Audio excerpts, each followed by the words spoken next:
പിതാവിൻ്റെയും പുത്രൻ്റെയും പരിശുദ്ധാത്മാവിൻ്റെയും നാമത്തിൽ ആമേൻ.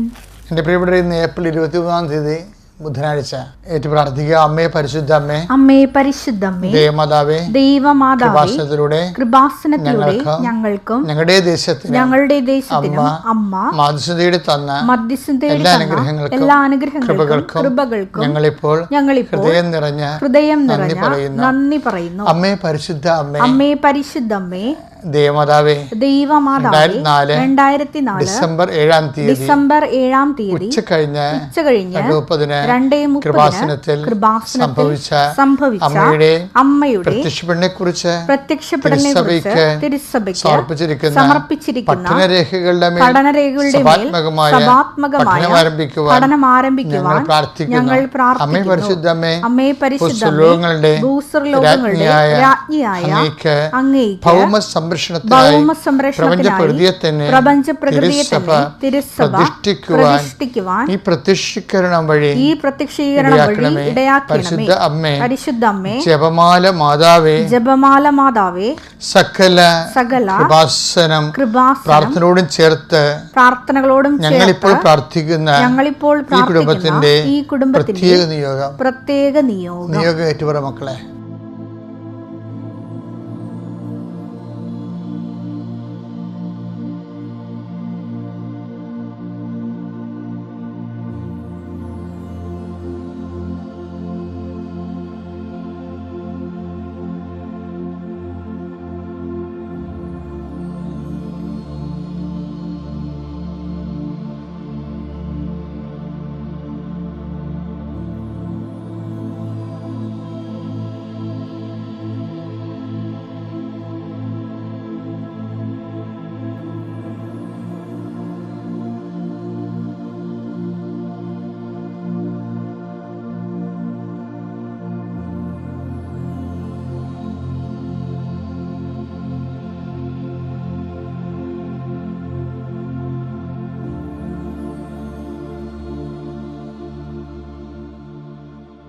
അമ്മയുടെ പ്രത്യക്ഷീകരണത്തിന്റെ അനുഗ്രഹവേളയിൽ ഞങ്ങൾക്ക് സാധിച്ചു തരുവാൻ കനിയണമേ. ആമേൻ. വിശ്വാസ പ്രമാണം. സർവശക്തനായ പിതാവും ആകാശത്തിന്റെയും ഭൂമിയുടെയും സൃഷ്ടാവുമായ ദൈവത്തിൽ ഞാൻ വിശ്വസിക്കുന്നു. അവിടുത്തെ ഏകപുത്രനും ഞങ്ങളുടെ കർത്താവുമായ ഈശോമിശിഹായിലും ഞാൻ വിശ്വസിക്കുന്നു.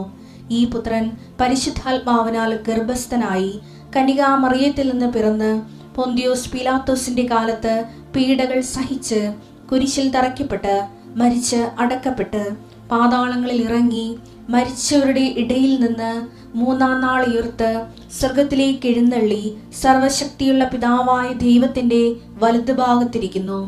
അവിടെ നിന്ന് ജീവിക്കുന്നവരെയും മരിച്ചവരെയും വിധിക്കുവാൻ വരുമെന്നും ഞാൻ വിശ്വസിക്കുന്നു. പരിശുദ്ധാത്മാവിലും ഞാൻ വിശ്വസിക്കുന്നു. വിശുദ്ധ കത്തോലിക്കാ സഭയിലും പുണ്യവാന്മാരുടെ ഐക്യത്തിലും പാപങ്ങളുടെ മോചനത്തിലും ശരീരത്തിന്റെ ഉയർപ്പിലും നിത്യമായ ജീവിതത്തിലും ഞാൻ വിശ്വസിക്കുന്നു. ആമേൻ. സ്വർഗ്ഗസ്ഥനായ ഞങ്ങളുടെ പിതാവേ, അങ്ങയുടെ നാമം പൂജിതമാകണമേ. അങ്ങയുടെ രാജ്യം വരണമേ. അങ്ങയുടെ തിരുമനസ് സ്വർഗത്തിലെ പോലെ ഭൂമിയിലും ആകണമേ. അന്നു വേണ്ടുന്ന ആഹാരം ഇന്ന് ഞങ്ങൾക്ക് തരണമേ. ഞങ്ങളോട് തെറ്റ് ചെയ്യുന്നവരോട് ഞങ്ങൾ ക്ഷമിക്കുന്നത് പോലെ ഞങ്ങളുടെ തെറ്റുകൾ ഞങ്ങളോടും ക്ഷമിക്കണമേ. ഞങ്ങളെ പ്രലോഭനത്തിൽ ഉൾപ്പെടുത്തരുതേ, തിന്മയിൽ ഞങ്ങൾ രക്ഷിക്കണമേ. ആമേൻ. നന്മ നിറഞ്ഞ മറിയമേ, സ്വസ്തി. കർത്താവ് അങ്ങയുടെ കൂടെ സ്ത്രീകളിൽ അങ്ങ് അനുഗ്രഹിക്കപ്പെട്ടവളാകുന്നു. അങ്ങയുടെ ഉദരത്തിൻ ഫലമായി ഈശോ അനുഗ്രഹിക്കപ്പെട്ടവനാകുന്നു. പരിശുദ്ധ മറിയമേ, തമ്പുരാന്റെ അമ്മേ, പാപികളായ ഞങ്ങൾക്ക് വേണ്ടി ഇപ്പോഴും ഞങ്ങളുടെ മരണസമയത്തും തമ്പുരാനോട് അപേക്ഷിക്കണമേ. ആമേൻ. കർത്താവേ, നിന്റെ ഉന്നതമായ നാമത്തിന് സ്വസ്ഥം ചെയ്യുന്നു. കർത്താവേ, നിന്റെ വിശുദ്ധ പൗരോഹിത്യത്തെ മഹത്വപ്പെടുത്തണമേ. കർത്താവേ, സഭയിലുള്ള സാന്നിധ്യം പ്രകടമാക്കണമേ. 39 വർഷം ഞാൻ അർപ്പിച്ച കുർബാനയുടെ യോഗ്യതയാൽ കൃപാസന ജീവനോടെ പ്രത്യക്ഷപ്പെട്ട പരിശുദ്ധ അമ്മയുടെ മാധ്യസ്ഥതയിലെ അൾത്താറിൽ നടന്ന 10,000-കണക്കിന് ആരാധന ശക്തിയാൽ ഈ പ്രാർത്ഥനയിൽ പങ്കെടുക്കുന്ന ഓരോ മക്കളുടെയും ഉച്ച മുതൽ ഉള്ളംകാല് വരെ കർത്താവിൻ്റെ രക്തം പടരട്ടെ. കർത്താവിൻ്റെ തിരുമുറുപാടുന്ന വലതുകരം, ആണിപ്പിടാർന്ന അത്ഭുതകരം, അടിപ്പിണർ പോലെ വൈദാഘാതം പോലെ ദൈവികമായ ശക്തിയാൽ നിൻ്റെ ഹൃദയത്തെയും ആത്മാവിനെയും ഹൃദയത്തെയും അധരത്തെയും കർത്താവ് സംശുദ്ധമാക്കട്ടെ. കർത്താവ്, അങ്ങയുടെ മക്കൾ ഇന്ന് സഞ്ചരിക്കുന്ന വഴികളെ ആശീർവദിച്ച് പ്രാർത്ഥിക്കുന്നു. കർത്താവ്, ഒരു ചിന്ത, നീ നടക്കേണ്ട വഴി ഞാൻ നിൻ്റെ മുഖത്ത് നോക്കി ഉപദേശിക്കുന്ന അളിച്ച കർത്താവിൻ്റെ ഉന്നതമായ നാമത്തിൽ നിനക്ക് സംഭവിക്കേണ്ട കാര്യങ്ങളെക്കുറിച്ച്, നിനക്ക് ആവശ്യമായ ഗൃഹപാഠങ്ങൾ ചെയ്തു തരുന്നതിന് പരിശുദ്ധാത്മാവിൻ്റെ സന്നദ്ധതയാണ് ആ വചനങ്ങളിലൂടെ വെളിപ്പെട്ട് വരുന്നുണ്ടെങ്കിൽ ആ വചനത്തിൽ വാഗ്ദാനത്തിൽ ആശ്രയിക്കുന്ന നിൻ്റെ കടന്നു പോകുന്ന വഴികളിൽ കർത്താവ് നിൻ്റെ ദൂതൻ അയച്ചുകൊണ്ട് നിൻ്റെ ജീവിത ലക്ഷ്യങ്ങളെ ക്രമീകരിക്കട്ടെ. എൻ്റെ കർത്താവിൻ്റെ ഉന്നതമായ നാമത്തിൽ സഭയുടെ അധികാരത്തിൽ കുരിശിൻ്റെ അടയാളത്തിൽ ദൈവത്തിൻ്റെ ശക്തിയാൽ നിൻ്റെ കുടുംബത്തെ കർത്താവ് ആശീർവദിക്കട്ടെ, നിൻ്റെ ചിന്തകളെ ആശീർവദിക്കട്ടെ, നിൻ്റെ തീരുമാനങ്ങളെ ആശീർവദിക്കട്ടെ, നിൻ്റെ ഉദ്യമങ്ങളെ ആശീർവദിക്കട്ടെ, നിൻ്റെ എല്ലാവിധ നടപടിക്രമങ്ങളെയും ആശീർവദിക്കട്ടെ. നീ കണ്ടുമുട്ടുന്ന വ്യക്തികൾ ആശ്രയിക്കപ്പെടട്ടെ, സംസാരിക്കുന്ന വിഷയങ്ങൾ ആശ്രയിക്കപ്പെടട്ടെ, എഴുതുന്ന കാര്യങ്ങൾ, ഒപ്പിടുന്ന കാര്യങ്ങൾ, തീരുമാനിക്കുന്ന വിഷയങ്ങൾ എല്ലാം നിലവിലുള്ള തടസ്സങ്ങളെ കർത്താവ് എടുത്ത് മാറ്റട്ടെ. ഏതെങ്കിലും ഒരു വിഷയത്തിന് വേണ്ടിയോ വ്യക്തിയെ കാണാൻ വേണ്ടിയോ ആ വ്യക്തിയുടെ തീരുമാനങ്ങൾക്ക് നിനക്ക് അനുകൂലമായി മാറണമെന്നുണ്ടെങ്കിൽ അതിനുവേണ്ടി ആ വ്യക്തികളെ കർത്താവിൻ്റെ നാമത്തിൽ നിനക്കായി സമർപ്പിക്കുന്നു. കർത്താവ് ഇതിൻ്റെ ഉന്നതമായ നാമത്തിന് സ്വസ്ഥം ചെയ്യുന്ന കർത്താവ് ഇതിൻ്റെ വിശുദ്ധ പൗരോഹിത്യത്തെ മഹത്വപ്പെടുന്ന പ്രാർത്ഥിക്കുന്ന കർത്താവ്, ഭവനരഹിതരായുള്ള മക്കൾക്ക് വേണ്ടി പ്രാർത്ഥിക്കുന്നു, സ്ഥലമില്ലാത്ത മക്കൾക്ക് വേണ്ടി പ്രാർത്ഥിക്കുന്നു, സാമ്പത്തിക ബാധ്യതകൾ വിഷമിക്കുന്ന മക്കൾക്ക് വേണ്ടി പ്രാർത്ഥിക്കുന്നു, മാരകമായ രോഗം മൂലം ക്ലേശിക്കുന്നവർക്ക് വേണ്ടി പ്രാർത്ഥിക്കുന്നു, വിവിധങ്ങളായ രോഗങ്ങളാൽ വലയപ്പെടുന്നവർക്ക് വേണ്ടി പ്രാർത്ഥിക്കുന്നു, സമാധാനമില്ലാത്ത കുടുംബങ്ങൾക്ക് വേണ്ടി പ്രാർത്ഥിക്കുന്നു, ഭാര്യാഭർത്താക്കന്മാരിൽ അകന്ന് കഴിയുന്നവർ, പിരിഞ്ഞു കഴിയുന്നവർ, ഒരുമിച്ച് ജീവിക്കാൻ ആഗ്രഹിക്കുന്നവർക്ക് എത്രയും വേഗം ജീവിക്കാൻ വേണ്ടി പ്രാർത്ഥിക്കുന്നു, മക്കളില്ലാത്തവർക്ക് വേണ്ടി പ്രാർത്ഥിക്കുന്നു. കർത്താവ്, ഓരോരോ ജീവിത ആവശ്യങ്ങൾ, ജീവിത യാതനകൾ, അതിൻ്റെ സാങ്കേതിക തടസ്സങ്ങൾ, നിയമ തടസ്സങ്ങൾ, അതുപോലെ തന്നെ കോടതിയിൽ അകപ്പെട്ടിരിക്കുന്ന വിഷയങ്ങൾ, സ്റ്റേഷനിൽ അകപ്പെട്ടിരിക്കുന്ന വിഷയങ്ങളുടെ മേലെല്ലാം ദൈവികമായ ഇടപെടലുണ്ടാകാൻ വേണ്ടി പ്രാർത്ഥിക്കുന്നു. എൻ്റെ കർത്താവിൻ്റെ ഉന്നതമായ നാമത്തിൽ പരീക്ഷയുടെ റിസൾട്ട് പ്രതീക്ഷിക്കുന്നവരെ, റിവാലുവേഷനെ കൊടുത്തിട്ടുള്ളവരെ, നിൻ്റെ ഉപരിപഠനത്തിനും ഉപരി ജീവിതത്തിന് ആവശ്യമായ യോഗ്യത നേടാൻ ആവശ്യമായ എല്ലാ സംവിധാനങ്ങളുടെ മേലും ദൈവികമായ കൃപ ആവസിക്കണമെന്ന് പ്രാർത്ഥിക്കുന്നു. എൻ്റെ കർത്താവിൻ്റെ ഉന്നതമായ നാമത്തിൽ സഭയുടെ അധികാരത്തിൽ കുരിശിൻ്റെ അടയാളത്തിൽ അന്നു വേണ്ട ആഹാരം ഇത് ഞങ്ങൾക്ക് തരാൻ വേണ്ടി പ്രാർത്ഥിക്കാൻ പഠിപ്പിച്ച കർത്താവിൻ്റെ ചൈതന്യം നിൻ്റെ ജീവിത കുടുംബത്തെ നിലനിർത്താൻ വേണ്ടിയുള്ള നിൻ്റെ എല്ലാ പരിശ്രമങ്ങളെയും, തൊഴിൽ പരിശ്രമങ്ങളെയും, ജോലി പരിശ്രമങ്ങളെയും, ഉദ്യോഗ പരിശ്രമങ്ങളെയും കർത്താവിൻ്റെ നാമത്തിൽ ആശീർവദിക്കുകയും അതിൻ്റെ തടസ്സങ്ങളെ ഈശോനാമത്തിൽ ബന്ധിക്കുകയും ചെയ്യുന്നു. നിത്യം പിതാവും പുത്രനും പരിശുദ്ധാത്മാവിലും എന്നേക്കും ആമേൻ. എൻ്റെ മക്കൾ, നമ്മൾ ഇന്നലെ ചൊവ്വാഴ്ച നിങ്ങൾ ഉടമ്പടി ധ്യാനം കൂടിയത് ഞാൻ പ്രതീക്ഷിക്കുകയാണ്. കൂടാത്തവരെ കൂടണമെന്ന് അഭ്യർത്ഥിക്കുന്നു. പ്രത്യേകിച്ച് നിങ്ങൾ ഉടമ്പടിയിലിരിക്കുന്നവർ കർത്താവിൻ്റെയോട് ചെയ്ത വാഗ്ദാനത്തിൻ്റെ വിശ്വസ്തതയാണ് അതിൻ്റെ ഉടമ്പടി ധ്യാനം കൂടുക എന്നുള്ളത്. അതുവഴിയാണ് ദൈവം നമ്മോട് സംസാരിക്കുന്നത്. ഉടമ്പടിയിൽ വൃത്തിയായിട്ടും വിശ്വസ്തയോടുകൂടി നമുക്ക് പങ്കെടുക്കാൻ കഴിയുന്നത്. ഇന്നലെ പറഞ്ഞത് മൂത്ത മകനെക്കുറിച്ചാണ് പറഞ്ഞത്. ഞാനത് സംക്ഷിപ്തമായിട്ട് ഇവിടെ പറയാം. നിങ്ങളതിൻ്റെ വലിയ വിശദീകരണമായ രൂപം ഉടമ്പടി ധ്യാനം കൂടി തന്നെ മനസ്സിലാക്കിയാൽ മതി. മൂത്ത മകൻ ഒരുപക്ഷെ കർത്താവിൻ്റെ വചനങ്ങളിലൊന്നും ഒരിക്കലും പാഴായി പോവുകയോ, അല്ലെങ്കിൽ നമുക്ക് ചില സമയത്ത് തോന്നുന്നു ഈ മൂത്ത മകനെ ഇരുട്ടത്ത് നിർത്തിക്കൊണ്ടാണ് കർത്താവ് സംസാരിക്കണമെന്ന്. ഒരിക്കലുമല്ല. പരിശുദ്ധാത്മാവ് ഈ വിശുദ്ധ വാര ദിവസങ്ങളൊക്കെ എന്നോട് അവനെക്കുറിച്ചാണ് സംസാരിച്ചുകൊണ്ടിരുന്നത്. എന്ന് വെച്ചാൽ ദൈവരാജ്യത്തിൽ അവനോട് അപ്പൻ പറയുന്ന വാക്കില്ലേ, അവനെങ്ങാനും സങ്കടപ്പെട്ട് അവൻ്റെ വീട്ടിൽ നിന്ന് ഇളയ മകനെപ്പോലെ ഇറങ്ങിപ്പോകുമെന്ന് പറയുമ്പോൾ, ഇളയ മകനെ പണ്ടിതുപോലെ ഇറങ്ങിപ്പോകാൻ നേരത്ത് അവനെ പരിചരിക്കാതിരുന്ന, അവനോട് സാന്ത്വനങ്ങൾ പറയാതിരുന്ന, വീട്ടിൽ നിർത്താതിരുന്ന അപ്പൻ എന്തുകൊണ്ടാണ് മൂത്ത മകനെ സാന്ത്വനപ്പെടുത്താൻ വേണ്ടി പുറത്തോട്ടിറങ്ങുകയും പട്ടാങ്ങി പറഞ്ഞ് അവനെ കൂടെ നിർത്തുകയും ചെയ്തത്? എന്താ ഈ ഒരു വ്യത്യാസമുണ്ടേ? നമ്മളെപ്പോഴും ഇളയ മകൻ്റെ മാനസാന്തത്തിന് അമിതമായ പ്രാധാന്യം കൊടുക്കുകയും, അതുപോലെ തന്നെ അത് ചില ആൾക്കാർക്കെങ്കിലും എന്ത് തരത്തിലുള്ള തോന്നിവാസം ജീവിച്ചിട്ട് അവസാനം മുങ്ങി തിരിച്ചു വന്നാൽ മതി എന്നുള്ള തെറ്റായ ബോധം കൊടുത്തിട്ടുണ്ടെന്ന് ചില സമയത്ത് എനിക്ക് തോന്നിയിട്ടുണ്ട്. പക്ഷേ എപ്പോഴും ഞാൻ മനസ്സിലാക്കി. പക്ഷേ ചില ആൾക്കാർ എന്നോട് ചോദിക്കണത് എന്താണെന്ന് വെച്ചാൽ, ഞങ്ങൾ ദൈവത്തിൻ്റെ കൂടെയാണല്ലോ എപ്പോഴും,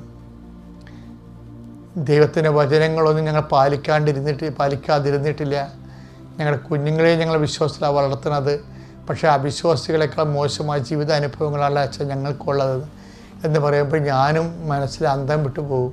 ശരിയാണ് എല്ലാവരും പറയണത്. പള്ളിയിൽ നിന്ന് മാറി നടക്കുന്നവരാണ്, പള്ളിയും പട്ടക്കാരും ഇല്ലാതെ നടക്കുന്ന എത്രയോ മനുഷ്യർ ഇവിടെ ഈ ഭൂമിയിൽ ഭൗതികമായ സുഖങ്ങളൊക്കെ അതിനെ സന്തോഷമായിട്ട് ജീവിക്കുമ്പോൾ ഇതുങ്ങൾ ഞെരുങ്ങളെ എന്തുകൊണ്ടാണെന്ന് ഞാൻ കർത്താവിനോട് ചോദിച്ചിട്ടുണ്ട്. അപ്പോൾ കർത്താവ് മൂത്ത മകനാണ് എന്നോട് ചൂണ്ടിക്കാണിച്ചിരിക്കുന്നത്. മൂത്ത മകൻ പറഞ്ഞ ഇതാണ്, എൻ്റെ അപ്പ, എത്ര കാലമായി ഞാൻ നിൻ്റെ കൂടെ ജീവിക്കുന്നു, എൻ്റെ കൂട്ടുകാരുടെ കൂടെ ഉല്ലസിക്കുന്നതിന് അവസാനം ഒരു കുഞ്ഞാടിനെ പോലും നീ എനിക്ക് തന്നില്ലല്ലോ എന്ന് പറയുന്നത്. അത് ഭാഗം വായിച്ചേ. ലുക്കാ 15:29. എന്നാൽ അവൻ പിതാവിനോട് പറഞ്ഞു, നോക്കൂ എത്ര വർഷമായി ഞാൻ നിനക്ക് ദാസ്യവേല ചെയ്യുന്നു. ഒരിക്കലും നിന്റെ കൽപ്പന ഞാൻ ലംഘിച്ചിട്ടില്ല. എങ്കിലും എന്റെ കൂട്ടുകാരോടൊത്ത് ആഹ്ലാദിക്കാൻ ഒരു ആട്ടിൻകുട്ടിയെ പോലും നീ എനിക്ക് തന്നില്ല. കണ്ടാ, ആ പരിഭവം മൂത്തമാൻ്റെ അല്ല. എനിക്കൊണ്ട് സഭയിൽ 90% മൂത്ത മക്കളാണ്. എന്താ കാര്യം വെച്ച് കഴിഞ്ഞാൽ ദൈവത്തിൻ്റെ വചനത്തിനനുസരിച്ച് ജീവിക്കാനും കർത്താവിൻ്റെ ബലിയിൽ പങ്കെടുത്ത് ബലിജീവിതത്തിന് അനുഷ്ഠിച്ചുകൊണ്ട് പോകുന്നവരുണ്ട്. പക്ഷെ ചിലർക്ക് അവരുടെ ഏറ്റവും മസ്റ്റായിട്ടുള്ള കാര്യങ്ങൾ പോലും ചിലപ്പോൾ നടക്കാതെ വരുമ്പോൾ ഞാനീ പ്രാർത്ഥിക്കുന്നത് ആരോടാണ്, ഇനി ദൈവം ഉണ്ടോ എന്നൊക്കെ തന്നെ ചില അയ്യോഭാവികളും അല്പവിശ്വാസികളൊക്കെ വിശ്വാസ ശക്തിയിൽ നിന്ന് ക്ഷയിച്ചു പോയിട്ടുണ്ട്. പക്ഷേ അപ്പോഴും അപ്പനൊരു വാക്ക് നിങ്ങൾ ഓർക്കണം. എന്താ അപ്പം പറയണത് ഒന്ന് വായിച്ചാൽ ലുക്കാ 15:31. അപ്പോൾ പിതാവ് പറഞ്ഞു, മകനെ നീ എപ്പോഴും എന്നോട് കൂടെ ഉണ്ടല്ലോ. എനിക്കുള്ളതെല്ലാം നിന്റേതാണ്. അപ്പൊ എനിക്കുള്ളതെല്ലാം എന്ന് പറഞ്ഞാൽ എന്താണെന്നറിയാവോ? അതിൻ്റെ അത് നിത്യതയാണ് ഉദ്ദേശിക്കുന്നത്. നമ്മൾ എപ്പോഴും ശ്രദ്ധിച്ച് നോക്കേണ്ട കാര്യം എന്ന് വെച്ച് കഴിഞ്ഞാൽ നമ്മൾ കേൾക്കുന്ന പ്രാർത്ഥനയുണ്ട്, കേൾക്കപ്പെടാത്ത പ്രാർത്ഥനയുണ്ട്. 2 തരം പ്രാർത്ഥനയുണ്ട്. ഇപ്പം നമ്മുടെ ജീവിതത്തിലുള്ള ആവശ്യങ്ങളിൽ നമ്മൾ 10 കാര്യം ചോദിച്ചാൽ ചിലപ്പോൾ 5 നടക്കും, 5 നടക്കത്തില്ല. 5 നടക്കാതിരിക്കണമെന്നല്ല സംഭവം. 5 നടക്കുന്നത് ക്യാഷ് ആൻഡ് കൈൻ്റെ ഭൗതികമായ നിലനിൽപ്പിന് വേണ്ടിയുള്ള കാര്യങ്ങളാണ് നമ്മൾ ദൈവത്തോട് പ്രാർത്ഥിക്കുന്നത്. അല്ലെങ്കിൽ ആരെങ്കിലും വലിയ ആധ്യാത്മികമായിട്ട് വലിയ താമസന്മാരെപ്പോലെ നിത്യതയും പ്രാർത്ഥിച്ചുകൊണ്ടിരിക്കും. ഇല്ല, ഓരോരുത്തന്മാർ പ്രാർത്ഥിക്കുന്നത് അവരുടെ ജോലി, അവരുടെ മക്കളുടെ വിദ്യാഭ്യാസം, ഇങ്ങനെയുള്ള ഈ ചാകുമ്പോൾ തീരണ കാര്യങ്ങളൊക്കെയാണ് ചോദിക്കുന്നത്. അപ്പോൾ അതുകൊണ്ട് തന്നെ പല ചോദ്യങ്ങൾക്കും ചില സമയത്ത് നിത്യതയ്ക്ക് വേണ്ടിയുള്ള പ്രത്യേകമായ നിക്ഷേപമില്ലാത്ത കാരണം ദൈവം ചില പ്രാർത്ഥനകൾ റിസർവ് ചെയ്ത് കളയും. അത് കേൾക്കാത്തതല്ല, അത് റിസർവ് ചെയ്യണതാണ്. എങ്ങോട്ട് റിസർവ് ചെയ്യണം? നിത്യതയ്ക്ക് വേണ്ടി. അപ്പോൾ പലപ്പോഴും ഓർക്കേണ്ടത് നിൻ്റെ നിത്യത എന്ന് പറയുന്നതും എന്താണ്? കേൾക്കപ്പെടാത്ത പ്രാർത്ഥനയാണ്. അതാണ് അപ്പം പറയണത്. കാര്യം ആ വാക്ക് ഉപയോഗിക്കണത് തന്നെ, എൻ്റെ പ്രലോഭനങ്ങളിൽ എന്നോട് കൂടെ ഉണ്ടായിരുന്നവരാണ് നിങ്ങൾ. ആ വാക്കിൻ്റെ കൂടെ ഇത് ചേർത്ത് വെക്കേണ്ടതാണ്. എൻ്റെ മകനെ നീ എപ്പോഴും എന്നോട് കൂടെ ഉണ്ടല്ലോ എന്ന് പറയണത് ജീവിത ക്ലേശങ്ങളെ ചില സമയത്ത് ദൈവത്തിൻ്റെ കൂടെ തന്നെ കർത്താവിൻ്റെ പീഡാസങ്ങളോട് കൂട്ടിവെച്ചുകൊണ്ട് നമ്മൾ ജീവിക്കുമ്പോൾ നമ്മൾ ദൈവത്തിൻ്റെ കൂടെയാണെന്നുള്ള അർത്ഥമാണ് ബൈബിൾ നൽകുന്നത്. ലുക്കാ 22:28. എൻ്റെ പരീക്ഷകളിൽ എന്നോട് കൂടെ നിരന്തരം ഉണ്ടായിരുന്നവരാണ് നിങ്ങൾ. എൻ്റെ പിതാവ് എനിക്ക് രാജ്യം കൽപ്പിച്ചു തന്നിരിക്കുന്നത് പോലെ ഞാൻ നിങ്ങൾക്കും തരുന്നു. അപ്പൊ ഇത് തന്നെയാണ് മൂത്ത മകനോട് ഈശോ പറയണത്. നീ എൻ്റെ മകന് എപ്പോഴും നീ എന്നോട് കൂടിയാണല്ലോ. അതാണ് നിരന്തരം എന്നോടുകൂടി ഉണ്ടായിരുന്നവരാണ് നിങ്ങൾ. അപ്പം എപ്പോഴും നിരന്തരം ക്യാഷ് ആൻഡ് കൈൻഡ് നമുക്കൊന്നും കിട്ടിയില്ലെങ്കിലും നമ്മൾ ദൈവത്തിൻ്റെ കൂടെ വിശ്വസ്തരായി നിൽക്കുമ്പോൾ എന്താ സംഭവിക്കുന്നത്? എൻ്റെ പിതാവ് എനിക്ക് രാജ്യം കൽപ്പിച്ച് നൽകുന്ന പോലെ ഞാനും നിങ്ങൾക്ക് നൽകുന്നു. നിത്യത അവകാശം ഓഹരിമാക്കുന്നതിന് വേണ്ടിയാണ് അനുദിന കാര്യങ്ങൾ ചില സമയത്ത് റിസർവേഷൻ വരണത്. ദൈവത്തിൻ്റെ ഇടപെടൽ റിസർവേഷൻ. അപ്പോൾ നിങ്ങൾ സന്തോഷിക്കുകയും ചെയ്യണം, നന്ദി പറയുകയും ചെയ്യണം. എന്താണ്? ഞാൻ കൊതിച്ചു തന്നില്ല, ആശിച്ചു തന്നില്ല, പക്ഷേ കർത്താവ് ആശിച്ചേക്ക് തന്നു. അതെൻ്റെ നിത്യജീവിതമാണ്. എൻ്റെ പ്രലോഭനങ്ങളിൽ എന്നോട് കൂടി ഉണ്ടായിരുന്നവരാണ് നിങ്ങൾ. എൻ്റെ മകനെ നീ എപ്പോഴും എന്നോട് കൂടി ഉണ്ടല്ലോ. എനിക്കുള്ളതെല്ലാം നിനക്കുള്ളതാണ്. ഒരു കാരണവശാലും കിട്ടാത്ത അനുഗ്രഹത്തെ ഓർത്ത് വിശ്വാസത്തിൽ അപാചയം ഉണ്ടാക്കരുത്. ദൈവം നിങ്ങൾ അനുഗ്രഹിക്കട്ടെ. Praise the Lord. അത്യപൂർവ ദൈവാനുഭവങ്ങൾ ഇനി നിങ്ങൾക്കും സ്വന്തം. ഈ യൂട്യൂബ് ചാനൽ ഇതുവരെ സബ്സ്ക്രൈബ് ചെയ്തിട്ടില്ലെങ്കിൽ ഇപ്പോൾ തന്നെ സബ്സ്ക്രൈബ് ചെയ്യുക.